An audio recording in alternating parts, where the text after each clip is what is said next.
pozdravljeni iz dvorane Tržiških olimpijcev, kjer poteka že 44. mednarodni festival mineralov in fosilov. Letošnja rdeča nit je primorska, tako kot vedno je dovolj obiskovalcev in tudi dovolj razstavljavcev, da si lahko izberete kakšen kamen za spomin. Lep pozdrav, predsednik Turističnega društva Tržič, Peter Miklič. Ja, lep pozdrav v našem Tržiču, v tem koncu Gorenjske.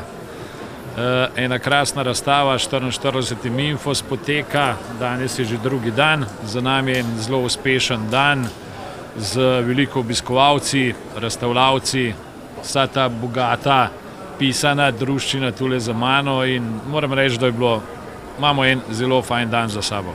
No, tudi letos se je nabrala pisana druščina razstavljavcev, odkje vse prihajajo? Prihajajo iz 15 različnih držav, predvsem so to evropske države in pa tudi nekaj izven. Seveda je veliko tudi domačih. Niso pa le razstavljavci, Minfos je tako kot vedno tudi poučen, tudi strokoven. Z letošnjim potepanjem geografskim smo prišli na Primorsko, Goriško-obalna kraška regija, zato imamo tudi izven dvorane razstavo kamnosekov, potem je tu šola za obdelavo kamna iz Sežane, tako da dogaja se veliko.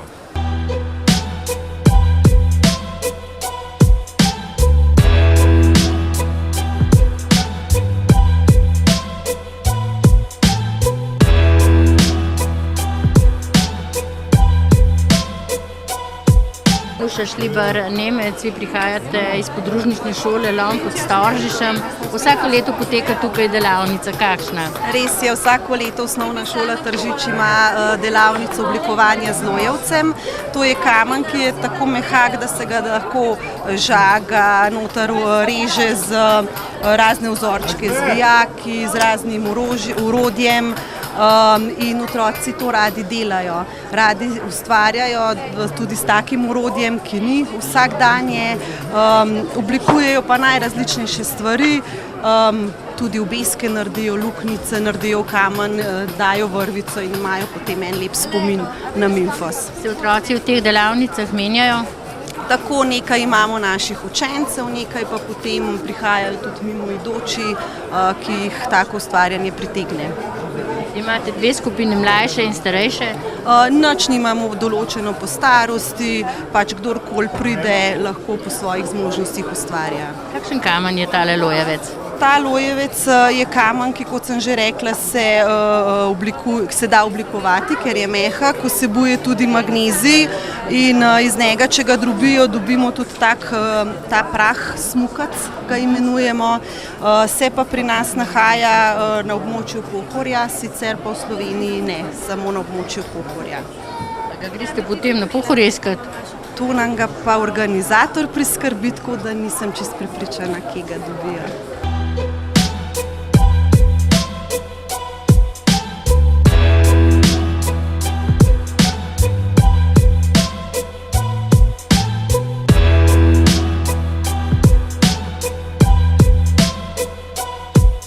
Vsako leto pridete na festival mineralov in fosilov? V bistvu zdaj sem drugič. V bistvu pridem s sinom, zdaj raziskuje, jaz sem pa denarnica. Kakšni so vaši vtisi od letošnjega? Lepo je, mislim, da je še več teh razstavljavcev, kot je bilo pred lanskem. Meni všeč. Kupite kakšen spominček, kakšen kamen drag? Ja, imamo neko mejo, ampak vsako leto imamo kar polno vrečko.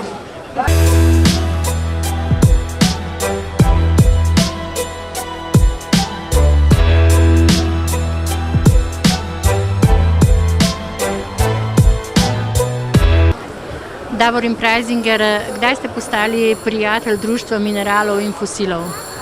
No, prijatelj društva, v društvu sem na 30 let približen, 10 let sem pa tajnik, pa predsednik nekaj časa, tako da sem pa častni članstvo. In vsak let organiziramo, tle smo soorganizatorji te razstave, drugače je turistično društvo, organizator tak, ampak imamo pa strokovno plat. No in letos v vitrinah naši člani predstavljamo primorski del, od Kopra do Kobarida gor, še malo naprej. Samo same minerale in fosile z tega konca, vsak član pripravi na vitrino, meter krat meter in zbere samo najlepše, kar imamo. Tako imamo vsak let, tradicionalno že Slovenijo obdelujemo, enkrat smo imeli pohorje, pa smo imeli karavanke, pa ta konc idrijski nekje, na letos je pa to prišlo na vrsto. Za dolg let se bomo še morali zmeniti, mogoče Dolenjska.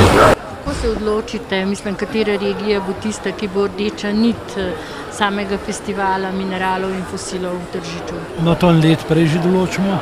Ko gremo po Sloveniji, tam, kjer je kaj zanimivega, naprimer mehen težji bo za Prekmurje, pa tisti konc, kjer ni kaj dosti mineralov ali pa fosilov, pa fosili bi se še dobili. Tako da prej smo najbolj obdelovali tiste, ki so bolj bogate, a ne? Ta karavanka, naprimer, so bile zelo bogate, Pohorje posebej, Koroški del je bil posebej spet, a ne. Letos imamo pa Primorje, ker pa človek misli, da se tam pa ni kaj tazga, ampak je pa zelo veliko tega. Zdaj se vidi z teh vitrin, imamo 10-12 vitrin, a ne, in vsak se je trudil, da je zbral čim kaj bolj posebnost tega konca, tako fosile kot minerale. Tako da je tudi ta konc kar bolj fosilno, ne, ta fosili so bolj pogosti, Eocen, to je morje tam je 40 milijonov let nazaj, nek se je maknil in tam so kar nekaj stvari, švagrince, pa so potem, zdaj zadnje letošnje odkritje je pa kostna breča, smo pa v kamnolomu dobili Črnikal, naprimer kamnolom tam rušijo vsak let, pač minirajo in pobirajo plasti preč. No in včasih se tam na zemljski razpoki se pojavijo pa kosti noter, razne, ker je na površini so kosti pred milijonom let, približno, to je mlajše obdobje, jamski medved, naprimer leopard, rečemo tako, ne leopard jamski, pa kakšen nosorogi, pa take stvari, tudi tako smati nosorog. No in to smo dobili v taki razpoki noter, kar prelomnici, se iz površine je voda prinesla kosti, razne, naprimer, pa jih je pa sediment zasul in so fosilizirale. Torej so mladi fosili, kar se tiče tega, ampak so pa zelo lepo ohranjeni. Koliko članov se vas odpravi na to področje, da potem raziskujete ta del in odkrivate? To je tako, tisti bolj prizadevni člani, bolj aktivni, jih je 10-15. Včasih gremo skupaj, enkrat na let imamo tako skupno akcijo, tudi v kakšnem koncu, ki se že prej zmenimo, pa se nekdo organizira, da pogleda teren prej malo, da se pripravimo. Drugače pa vsako soboto, nedeljo pa zelo veliko ljudi hodi tako po 1-2 ali pa sam, ponavadi če kaj lepega dobi, kar bo tihen čas, pa nas pa malo draž, ker je kakšna lepa stvar, seveda pa se pa vse navali na tisti konc.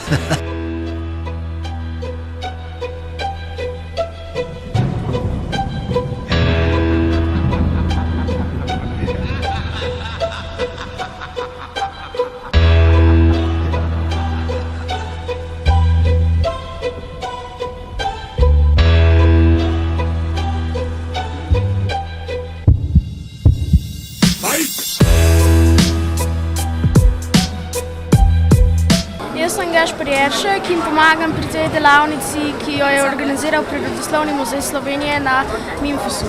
To je razstava, ki poteka vsako leto v Tržiču. Tukaj poteka izpiranje zlata. Kako in na kakšen način? Zlato izpiramo tako, da iz posode vzamemo ven pesek, ki smo ga nabrali iz Drave, reka Drava. Nato ga pa presemo skozi dve različni cedili in nato ta pesek, ki ostane, ga damo v plastične črne krožnike. Črni so zaradi tega, ker je zlato zlate barve in ga tako lažje najdemo. Nato vrtimo in izlivamo s pomočjo vode ven pesek, ki ga ne potrebujemo. Ostane nam samo še rdeč pesek, ki je granat. Granat je tak pesek, ki je zelo težek, tako kot zlato, in takrat lahko najdemo zlato, ki je običajno milimeter do 2 milimetra. Je bilo kaj uspeha? Ja, je bilo, skoraj vsak tu najde. Včeraj je bilo sicer več, ampak danes pa kakšen najde. Ravno prej je ena najdla 2 in to sicer zelo velika. Mislim, da kar največja na tej delavnici. In tudi mi smo našli že več kot 8 luskic pod mikroskopom, če kdo želi, da lahko vidi povečavo. So otroci zainteresirani za to izpiranje zlata, da ga iščejo? Ja, ponavadi so zelo zainteresirani, imajo veliko potrpežljivosti, vendar pa kakšen pa tudi noče zaradi tega, ker to je zelo dolgotrajen proces in voda ni zelo nizka v teh koritih in tudi morajo kdaj počakati na vrsto, ker tukaj so ponavadi vsa 3 korita polna ljudi. A vsako leto pridete? Ne vsako leto, zdaj sem petič sem zdaj sedim. Kupila sva ogrlice in prstane. Kaj vam je še všeč? Vam je všeč ta sejem? Ja, zelo. Prideva, 3. leto sva že tukaj. Ste še kaj izbrala? Malo bova še pogledala, ja. Kaj pa je tebi všeč? Kakšen kamen? Najbolj mi je všeč hematit. Je mama kupila kakšen kamen? Ja, mi je.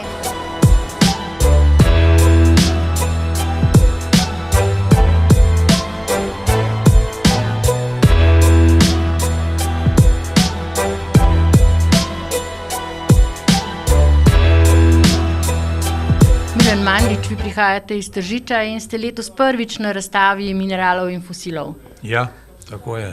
In kakšen je vaš hobi? Moj hobi je kiparstvo.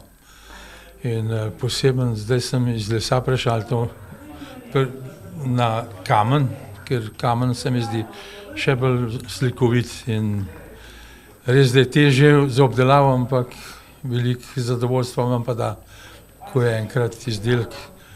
Že ko najdeš recimo kos, je po svoja zgodba, potem ga pa obdelaš, je pa seveda vrhunec in zadovoljstvo, ko do konca narediš skulpturo. Kako poteka obdelava enega takega? Ja, ta obdelava poteka najprej tako, moraš imeti seveda zamisel, idejo, jaz imam dobro fantazijo in imam v glavi že idejo, kaj bom naredil in potem se polotem. Najprej moram kamen, kar je slabega, bom rekel, očistiti, da ga odbijem stran, ker drugač ne more biti in tudi pri obdelavi potem, če so te razpoke in to odleti. Tako da je to najprej očistim, pa vidim, če bom lahko svojo zamisel, če ne pa malo korigiram svojo idejo, ne. Potem pa začnem z grobo obdelavo in največ veliko pride obdelave s kotno brosilko, tam sem nekako, imam zelo dober občutek, se ne stavilkam s tem tam malem in seveda gled kot klasičen, bi rekel, orodje, potem pa pride tole brušenje in tega brušenja je pa zelo dolgotrajno, ker jaz nimam nobenih posebnih strojev in naprav in pride ročno brušenje iz papirji, s tem smirkovimi papirji, potem pa tudi s vodobrusnim papirjem. To je dolgotrajno delo, ampak se pa splača, ker se kamen posveti. In tam, ki je zbrušen, je čist drugega barva, kot pa neobrušen. Kdaj pa ste se začeli ukvarjati s kamnoseštvom? Ja, s tem sem se pa začel ukvarjati pa 15 let nazaj. Prej sem v lesu delal, ampak 15 let sem zdaj pa že tudi v obdelavi kamna. Kako pa je rasla ideja, da ste pač, vi ste čisti iz drugega poklica, kaj ne? Ja, to je pa tako, vsak ima kakšen talent, jaz za denar ga nimam, ampak za dizajn sem ga pa imel, to mi je pa bilo položeno v zibelko, če tako rečem. In sem tudi v tovarnik sem bil v isti osebi konstrukter, glavni in dizajner. Mi nismo imeli nobenega dizajnerja in smo konkurirali Italijanem, tako pa so poznani dizajnerji, sem bil v Tikiju, pa tudi to imam pač prirojeno in to imam nekako, imam dobro fantazijo, še zmeraj, čeprav sem zdaj že precej v dmaklih godina, bi rekel, Srbin. Tako da še zmeraj imam bujno fantazijo in tudi za to z užitkam delam, no, sam je pa problematičen, ker to brušenje se kadi in greš vsem na živce, ne, tako da sem eno knjižico, ampak je v rokopisu napisal atelje, ulica je moj atelje, ne? In tisto knjižico enkrat bom izdal. Tam je opis skulptur, ker vsaka skulptura ima svoje rojstvo in nastanek, ne? In sem tam napisal, kako sem recimo do materijala prišel in v zanimivem tonu, tako, ker pisati znam tudi, no, tako. Ste bili že na kakšni drugi razstavi? Ja, po razstavah grem, tako da tudi poznam, kaj drug zmorejo narediti, tako da. Z vašimi ekipi? Ja, razstave sem imel, a mislite, da so moje samostojne. Ja, tisto sem imel v Ljubljani, sem imel v Kranju, v Tržiču sem velikrat imel, sam Tržič je tako, nima takih razen tega, zdaj ga obnavljajo, ki je atelje, tale od Zveza borcev. Tam drugače pa nekako moje ekipi se izgubijo, so preveliki za kakšne mejhne, tle je ena galerija na občini, pa tam not ne pride do izraza, ne, tako da moraš prostor imeti, da zaživi, zato sem bil pa nad vse zadovoljno v Škofovih zavodih, ker tam je tako lep prostor in tista nadsvetloba gor, tista ladja, ki spada gol na kipe, res dobesedno zaživijo, tako. Tako sem prvič imel razstavo, dvakrat sem jo že imel, sem prvič imel razstavo, nisem mogel verjeti, da to tako drugače izgleda, kot pa če imaš, bom rekel, po domače naravnane nekje na njih policah. Kaj izbirate? Vse, vsako leto sem tukaj in ogledujem v glavnem, ampak zelo lepo je. Kakšni kamni so vam všeč? Tako, ker sem razpoložena, veste, to je tako. Drugače so eni, kamena strela ali pa rožni kvarc, to je univerzalen, to bom imela za darilo. Aha, okej. Vili Podgoršek, vi ste član Društva mineralov in fosilov že precej let, kaj ne? Ja, drži, pozdravljeni v mojem imenu tudi. Član društva sem že zagotovo 25 let v upravnem odboru, pa tudi že vrsto let in tudi aktivno sodelujem pri pripravi številnih teh razstav v Tržiču, tako da vsaj za 20 let sem zagotovo že kar reden član tukaj, ampak ne samo obiskovalec, ampak tudi razstavljalec. In tudi v letošnji razstavi, ki je tukaj za nama v vitrinah, sem tudi nekaj prispeval, gre za tematsko razstavo v Primorski. In tako vsako leto drugi del Slovenije geološko in geomorfološko pripravimo kot neko srednjo razstavo, to strokovno razstavo v Tržiču. To je letošnja rdeča nit. Tako, zagotovo, čeprav nismo edini med takimi, ne, tukaj so seveda še tudi druge inštitucije, ki tematske razstave pripravijo in mislim, da zelo veliko vrednost prirediti v Tržiču zagotovo da ravno to, da so tu tudi strokovne razstave, poleg tistih prodajnih pa seveda tudi takih nakitov, pomeni, da zelo različni ljudje vsak zase lahko kaj najde na tej prireditvi v Tržiču. Hvala. Kaj izbirate? Izbiramo Larimar prstane. No, jaz izbiram. Ste že našli kaj? Se še odločam. Vsako leto pridete? Že kar nekaj let, ja. Vsako leto. Vam je zanimiv? Ste opazili kaj novega? Vsako leto kaj drugega iščem, vsako leto kaj novega opazim. Vsako leto iste ljudi pozdravim, kar razstavljajo. Tako, lepo je.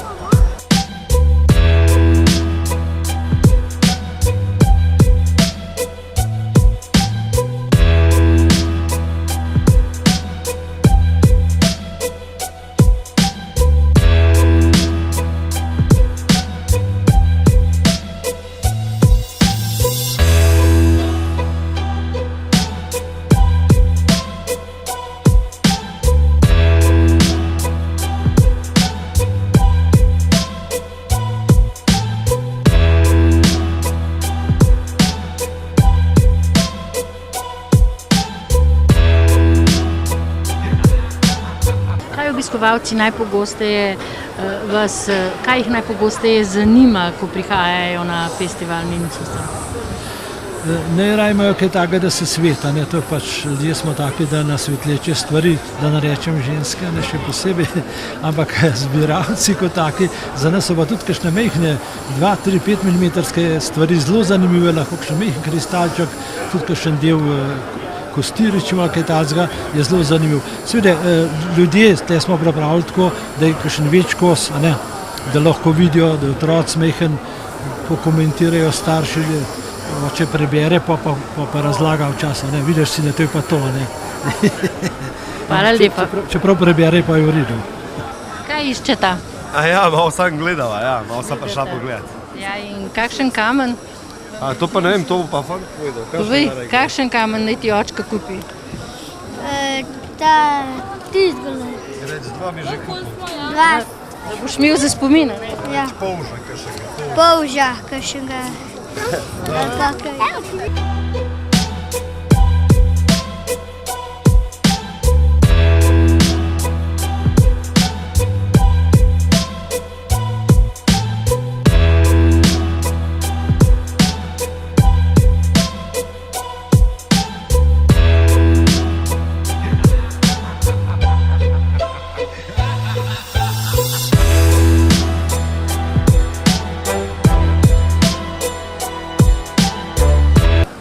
Letos pa ste tudi uredili Kosmačev rov v bližini pod gradom. Ja, to je ena zanimivost, majčkeno za šalo, majčkeno zabavno, ampak prišli smo do tega, da zaklonišče, bivšo zaklonišče pod Tržiškim gradom je bilo do zdaj neizkoriščeno, pa smo rekli, da bi bilo fino narediti noter eno razstavo.